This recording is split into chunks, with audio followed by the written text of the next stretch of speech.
The other day at Disneyland, I shared 10 obscure Disney Christmas stories with my live audience. Then I asked them to rate them based on which ones they loved most. So count down with me as we tell some not often heard Disney holiday tales. Number 10 is a story I like to call Jingle Remnants, and it's about the holiday overlay for the Jungle Cruise that Disneyland and Disney World began in 2013. The story was that the skippers were homesick, so people back home shipped them some supplies in crates. One of the crates had Harry and Betty's fabulous fruitcake, which was a tribute to senior art director Brian Sandal's parents, who passed away. This overlay disappeared in 2017 in Disneyland, never to be seen again, though its Disney World counterpart is still going strong. But some pieces of it are left behind in Disneyland, like an ugly sweater from the native camp, and also some tinsel and lights that are hanging out with the monkeys in Trader Sam's gift shop, which is actually supposed to be a lost and found, but Sam saw an opportunity. There's also a small tree on the top of Tropical Imports that pays homage to this lost overlay, but I still have hope that someday we might set sail on the Jingle Cruise again. Off to number 9, a story we'll call Caroling and Choirs, and it's a bit of an origin story for the Candlelight Processional, because back in 1955 in Disneyland, everything looked a little bit different. The Christmas tree was in the Plaza Hub instead of Town Square like it is today. And Disney didn't really have much money for decor, so it was pretty simple. But eventually, as the park became more profitable, they added more decor, like these trees in the moat of Sleeping Beauty Castle, though today there are only fountains in this spot. Anyway, back to 1955, because that's when they had the Christmas Bowl, which was 60 acres of glittering Fantasyland. It was where leading church and school choirs from all over the West provided holiday entertainment in the gazebo. And it wasn't until 1957 that these choirs started to process down Main Street, USA with candles. Speaking of parades, number 8 is a story called Spongy Starts, which has to do with some odd parade characters. And no, I don't mean these ones from the Babes in Toyland parade in 1961. Back in 1977, when Disneyland's Very Merry Christmas parade began, the gingerbread cookies were added to the festivities. But unfortunately, their costumes were made out of Scott foam, and one rainy day, the foam absorbed so much water that the characters became walking sponges. The costumes got super heavy, and by the time they got to the gate at Town Square, they were completely waterlogged. Luckily, they were able to alter the costumes, so the playful gingerbread men are still around today. To tell our next tale, let's head down Main Street, USA to find story number 7, The Missing Star. More specifically, let's make our way to the icy slopes of Matterhorn Mountain. Because in 1961, there was a new addition on top of its peak. It was a 24-foot illuminated, rotating Christmas star. Every year, it was lifted in place by a crane, assisted by Santa, of course, and displayed proudly for all of Disneyland and Anaheim to see. Never mind that it ruined the scale and forced perspective of the mountain. Eventually, the star stopped rotating, and then it disappeared from the mountain in 1978, never to be seen again. Story number 6 has us marching into the holidays with another parade story, and this one is all about the origin of the toy soldiers. These toys came to life with Disney's Babes in Toyland in 1961. This remake of the 1934 Laurel and Hardy version needed some extra promotion as it wasn't doing as well as hoped in the box office. So Bill Justice, Ex Atencio, and Ward Kimball took the toys from the film and brought them to life when Walt Disney said, "We ought to have a giant toy parade in Disneyland." Some of the floats were props they took directly from the film, like the tree and doll we saw earlier, but many of the costumes had to be redesigned to fit actual humans in them comfortably, like the toy soldiers, which have endured year after year, and are still marching their way down Main Street, USA today. By the way, the same toy soldiers that were used in Babes in Toyland were also reused for this scene in Mary Poppins. Off to story number 5, a Santa replacement, which doesn't actually have anything to do with this particular Santa. It's a story told by Jack Lindquist, Disneyland's advertising director in 1955, about the first ever Christmas Eve in Disneyland. There was a moment that day that made him see Disneyland in a whole new light. As the story goes, Jack was walking down Main Street just before closing behind a family. They were neatly dressed, but he could tell they were not well off. The father and 10-year-old son wore overalls and the mother wore a cloth coat. They held hands and talked with each other. When they reached the Emporium and were looking in the windows, the little girl looked up at her mother and said, "You're right, Mommy. This is better than having Santa Claus visit tomorrow." Jack knew then that the girl and her brother, and probably the parents, weren't getting any presents that Christmas. And that moment showed him what Disneyland truly meant to people. Let's move right along to story number 4, called Give 'em the Boot. And for this one, we have to travel even farther back in time to 1914 when Walt Disney was 13. He had been delivering papers for his father Elias since he was 9 years old. He'd get up every morning at 3:30 a.m. and head out into the ice and cold, never receiving any pay for himself.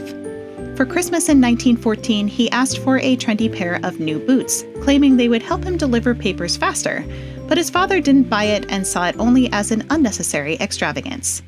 But come Christmas Day, the boots were under the tree, as Walt's mother Flora and his brother Roy had scrimped and saved to give them to him. Walt was so excited that he put on his new boots and ran to downtown Kansas City to show them off to his friends. As night fell, he made his way back home, making a game out of kicking chunks of melting ice and watching them skid across the street. But one piece of ice didn't slide away when he kicked it. Instead, he got stuck. A horseshoe nail that was stuck in the ice went through Walt's new boot and into his foot. Walt cried out for help, and eventually a carriage stopped and a kind stranger took him to the doctors down the street.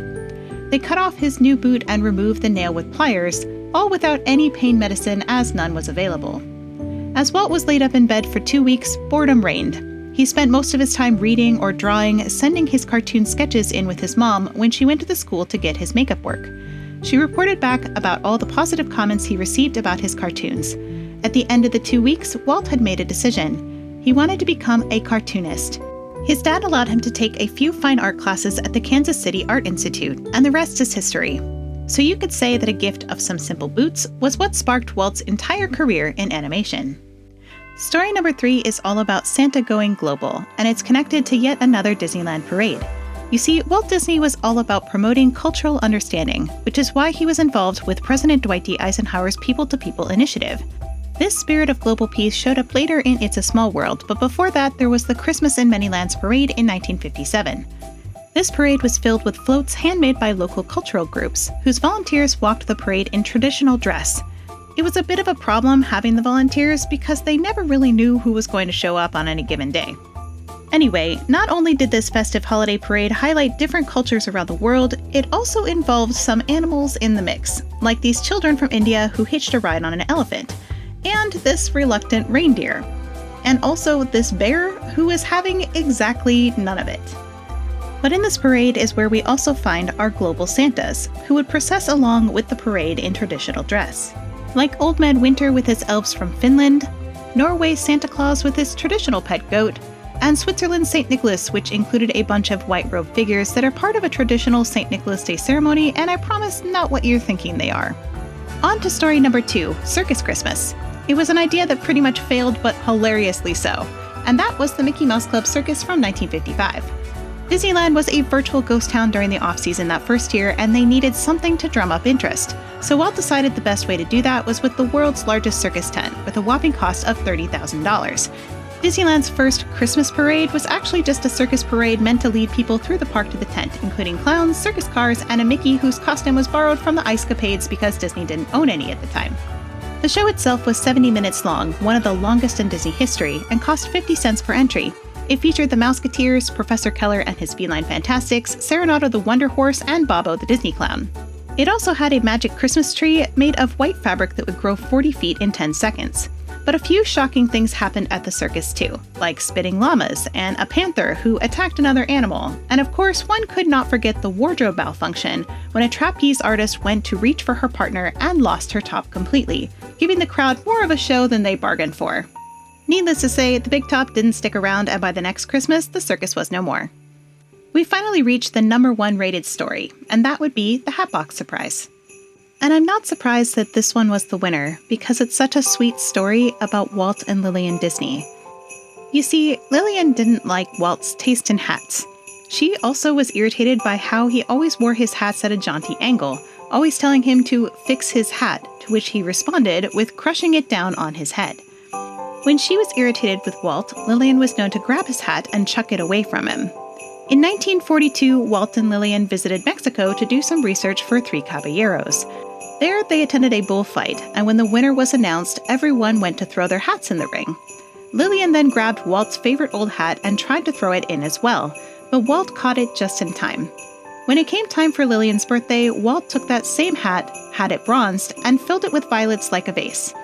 Needless to say, Lillian did not want Walt buying any hats for her, which is where the hatbox in our story comes in.